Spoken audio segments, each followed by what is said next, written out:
Welcome here to Wake Up Call with Dan Tortora for a very special presentation here with American Conference Commissioner Tim Pernetti. Tim is no stranger to the broadcast, neither is the American Conference, and I'm happy to be here inside the crossing of college football and college basketball. And with that being said, Tim, how are you? I'm doing great, Dan. Thanks for having me. Of course, happy to have you. And I do want to jump right into the college football side of things. We saw that Tulsa has been effective, but hasn't gotten over the hump against teams like Oklahoma and Oklahoma State. But this time around, they are able to do that, and Tulsa gets the win over Oklahoma State. We've seen South Florida not only get two top 25 wins, but knock both of those teams out of the top 25. Speaking of Boise State and Florida. And then, of course, we've seen Memphis over Arkansas of the SEC. Just what it says about the pedigree of the American, that they continue to have these national examples of what you call built to rise. Well, I think we have competitive depth in the league in football. And it's something we talked about at Media Day. And it's important because everybody gets in the business of predicting who's going to come out on top. But the reality is we have real competitive depth. You know, a week ago, 11 of the 14 in the league were above 500. And now you're looking at two teams in the top 25, three undefeated teams. And as you pointed out, like the first 4 weeks of the season are really important to send a message about who you are and the style of play. And we competed really well in the non-conference games. And what I admire about the league is coaches and athletic directors have the guts to schedule those games. And then we showed out really well. And a lot of that does, whether a team in our league participates in those games or not, it creates a bigger profile and shines the light a little brighter on the American. So now we're in the conference schedule. And, you know, quite frankly, I was at Navy Air Force this weekend, talked to some folks there. They're like, what do you think's going to happen? I'm like, I don't get into predictions, but I know the league schedule is going to be a gauntlet. Like there are some very competitive teams in the league. A lot of great head-to-head matchups are coming down the pike that we've got slated for national television. And I really think it's anybody's league at this point. Yeah, and like you said, the competitive depth, just, you know, what you've seen from the fact that you have the only team in the nation currently that is eligible for the bowl season, with Memphis being 6-0 of 130 plus teams that are out there. And of course, we've seen what Navy did last season. We see what they're doing right now this season. When you speak on competitive depth and we look at an undefeated Navy, an undefeated Memphis, an undefeated North Texas, as well as a bunch of teams like South Florida, like Tulane, that only have one loss at the time of our conversation, just what it does for a league that we have seen time and time again not really ever have a back-to-back champion because of that competitive depth.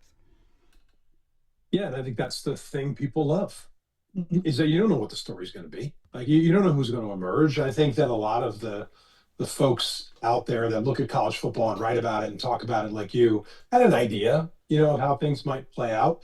But a year ago, what I tell you is, you know, the media poll had Army 8th in our league, and we actually eliminated the media poll this year. Like I don't even know how the media can make an intelligent guess on a lot of where teams will end up getting ranked in the preseason, because like Memphis has got 70 plus new players. Like how do you predict where teams are going to land without knowing who's on their roster? So the thing that is great about the American is the coaching talent is really exceptional. Like to be able to consistently win year after year when you're turning over more than 50% of your roster. I don't think anybody understands how hard that is, but yeah. Ryan Silverfield's done it at Memphis. John Summerall's done it at Tulane. What Eric Morris is doing at North Texas, you know, is something to look at. So what Alex Golish is doing at South Florida, like there's a lot of this happening. And I think it's hard enough to just coach football and recruit, but when you're essentially starting your program over almost every year because you're adding so many new players, that's really, really hard, but I think speaks volumes to the, you know, exceptional talent. And with the academies, like with Navy, just consistency, right? Like they don't deal with things like the transfer portal, but having kids in the locker room for 4 years and being able to build consistency and culture, I think that's a lot of the reason why Army won our league a year ago. And when we look at the country right now in the world of FBS and over 130 schools, there's only 3 conferences that have at least 3 undefeated teams, that being the American, the Big Ten, and the SEC. and just what that says to you as we continue this national conversation that I've banged the drum about for over a decade, and you continue to do it. And I felt like you did it very well at the American kickoff. Just what it says at this point in the season, by the midway point, that we're in a place where the Big Ten, the SEC, and the American have 3 or more teams undefeated. I think we're in the right company. And by the way, we've scheduled in the Big 12, the ACC, the SEC, and the Big Ten, and we've won a lot of those games this year. Again, I think it's our coaches have an appetite for something bigger, and they line up and they play. And we don't really, unlike other conferences or schools, that we don't really do a whole lot of talking about it prior to or during. We just kind of line up and play. And that's what I love about the league. Like, it's just a gritty, tough ass league. People line up, they play, and we'll see where the chips fall at the end of the year. Like, a lot of media have said to me, what do you think about the postseason and how you're positioned? Like, it's October. I'm not talking about the playoff yet. We have a lot of football to play, but I'm encouraged by the fact that I think it's going to be 2 years in a row where we're going to have multiple teams in the national conversation come November. And I think any conference, that's all you hope for, right? That you're in that conversation to be a participant in the college football playoff in mid-November. Yeah, and like you had made mention of, South Florida, Memphis got into the poll after not being rated this past week. And I think rightly so for them to be in this place. And people forget that South Florida under Alex Golish fought Alabama tough 2 years in a row, one of those teams being led by Nick Saban and coming down the wire in Tampa. So I know that, like you said, you're not looking at the end of the season, you're looking at right now. But we know that the media and the coaches' polls are sometimes skewed to some bias and whatnot. When you see Memphis show up and you see South Florida show up, is it one of those things that you pay attention to? Does it not matter to you? Because you said, we're going to line up and play the game. But it is completely fair to say that the American has to do anything and everything in non-conference play and within the conference just to get a consideration, where some teams will not challenge themselves in non-conference play and they might be in the top 10. Of course, it means something. Having 2 teams in the AP poll is very meaningful for the conference, especially given the company that we're keeping in the top 25. So of course that matters. I wasn't shy about sharing my opinion on the preseason polls at Football Media Day. I don't see the point anymore, quite frankly. I think it's. I've talked to friends in the media, and they've even shared with me confidentially. They've been like, it's impossible, because what a team did a year ago. But then you're looking at a team with 50 or 60 or 70 new players. Yeah. It's hard to plot that stuff out. And look at preseason 1 and 2 already. Like, they're out of the top 25. So I just wonder if it's time to modernize the approach. Given that there's so much transition on the rosters, it's harder to predict. There's a lot more unknown. Maybe the preseason poll should go away, and the first AP and coaches poll should hit the wires on week 3. Like, let's give everybody a chance to have a body of work to actually be able to evaluate the teams that are in college football during the season. It's the one thing I think the CFP gets right. They rank later during the season. So you have a body of work to measure it off, and I think it's probably more intelligently done in the process. And I'm not criticizing voters. I just think it's impossible now, given how much things are changing on the rosters, to make a really educated guess on how things are going to play out. Well, and I think, to your point, we could just say take the student athletes away and the 50, 60, 70 new faces that may be on a team. If a team changes their coach, that can change the entire dynamic of that team. And if we look at the preseason top 10 in the AP alone this year, 8 out of the top 10 ranked teams had a new quarterback, either somebody stepping up that was a backup or somebody transferring in. And how can you judge what is that going to look like, especially so early on? But you said maybe start in week 3. We know that the SEC and the Big Ten are shifting to a 9-game conference schedule, or already within it, and only having 3 non-conference games. We know that the ACC has now agreed to do that as well. Where do you stand on the world of 8 conference, 4 non-conference versus 9 conference, 3 non-conference? We've been discussing it. We raised it on our last athletic director call and had a good discussion about it. And what we agreed was we got to do some more work on it and really run out what the impacts will be and what it looked like, and how does that translate into how it impacts the non-conference schedule, all of those things. But when you have a league with 14 members, you have the inventory. to go to 9 league games, certainly.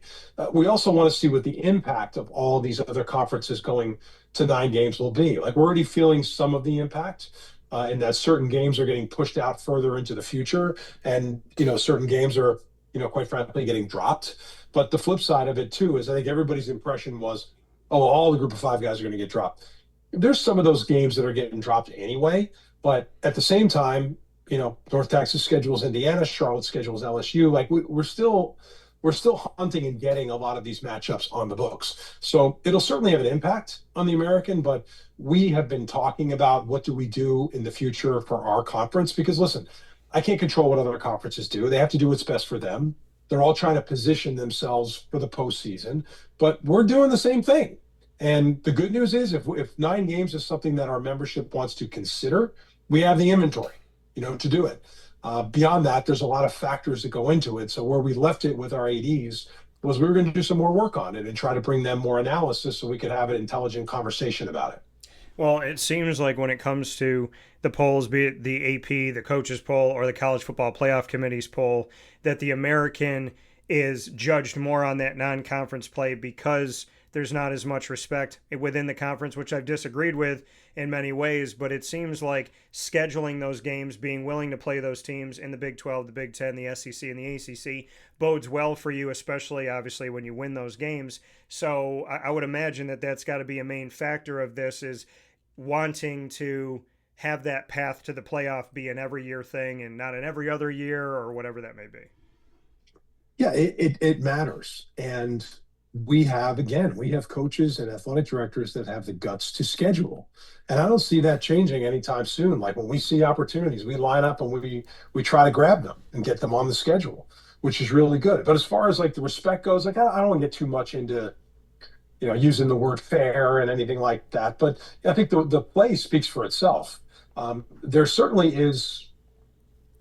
There are some curious things to look at when things happen. Like, for instance, South Florida roars out of the gate, and then they lose to the team that's number one right now in the country, but they fell out of the top 25. Yeah. Like, I don't know that I see that as reality, given that I think in the autonomy you wouldn't see that kind of movement with a loss. It's same thing for Tulane. Tulane came out of the gate strong and lost to Ole Miss, who's top 5 right now. They're not even getting any votes. Like, I just don't think people are looking at this thing with a wide enough view. Like, there's a lot of good football programs out there in all 10 FBS conferences. And I think it's important for writers and voters and selection committee people, to keep a wide view. Like, the goal is to try to put the best product on the field in the postseason. And, I think our league's off to a great start. We'll have something to say about it at the end of the year. Yeah. Well, I can definitely tell you that whether they come with pitchforks or they come with hugs, I'm always talking about the American and trying to give the respect where it's deserved, because to your point, I don't think a South Florida, if it be in some of these conferences, would have been dropped out, because South Florida still to this day, 6 weeks into the season, has something that a lot of teams don't have in the top 25, which is 2 wins against the top 25, one of them against the top 15. So final note here, Tim, before I let you go, I know we're heading into basketball season and where this crosses, just what you can say to that effect, because you have, obviously a bunch of these schools outside of Army and Navy that are also within the college basketball world in the American, and of course, Wichita State, which has a storied history. So as we head into the tip-off and what the American will bring in 2025-26, what can you say about men's and women's basketball as we are on the precipice of seeing these two sports cross each other? We spent a lot of time on basketball this year, and it started right away in that we really had to have a hard look at what we were doing and how we were scheduling outside the conference, what we were doing inside the conference. Like, just try to make sure that last year we were a one-bid NCAA tournament league. Yeah. That's not what this league has historically been. And, I give Memphis a lot of credit. Like, Memphis, they schedule. Like, they're sort of the leader in our league and how they schedule outside the conference. And not only did they do it last year, but they went out and won a lot of those games. Yeah. The rest of our league, we've had some challenging conversations in that what we encourage everybody to do is, you don't have to turn your whole non-conference schedule upside down, but sometimes it's important to turn 1 or 2 games upside down and do something different and play in quad 1 or get bought on a quad 2 game and go on the road because of the strength of schedule and the visibility and the points it'll create for you down the road if you are in the NCAA tournament conversation. The great news is we got deep in this. We brought in consultants. I hired Mike Tranghese to come in. Mike worked with us for 6 months and is still working with us on this. And, Mike talked to coaches and talked to ADs, and he can say things I can't. But what he said was, hey, listen, when I was in the Big East, we went to a different type of tournament where we protected the 1 and the 2 seeds. And coaches didn't like it, but a couple of years later, they loved it. We also made sure the top was playing the top as much as humanly possible. And if you remember last year, North Texas and Memphis were 2 of our better teams. They only played 1 time. Like, that's on us. We can't afford to let that happen. But in men's and women's basketball, we've seen real efforts on the scheduling, and that's really important. We have changed the tournament. We're not bringing everybody to the tournament anymore. We're going to 10 teams. And the first and second seed, because they've earned it, will advance all the way to the semifinals. We'll go to Birmingham this year for a year. We'll go to Tampa for 2 years. Like, we're shaking basketball up. But this is not a one-bid league. I think everybody knows that. Having said that, we've got work to do to make sure we recapture that multi-bid league deal. Yeah, well, I love that. I love that, and I'm not surprised at all that you jumped into the scheduling side of things and didn't look at it down the road and kick the can, but to make sure we're affecting it right now in a positive way and making decisions that are going to be able to affect these institutions immediately if they handle the games in front of them. With that being said, Tim Pernetti of the American Conference, your commissioner here, as always, on Wake Up Call. Tim, I appreciate the time that you give. Always good to see you, and I always look forward to talking with you soon. Good to see you, Dan. Thank you.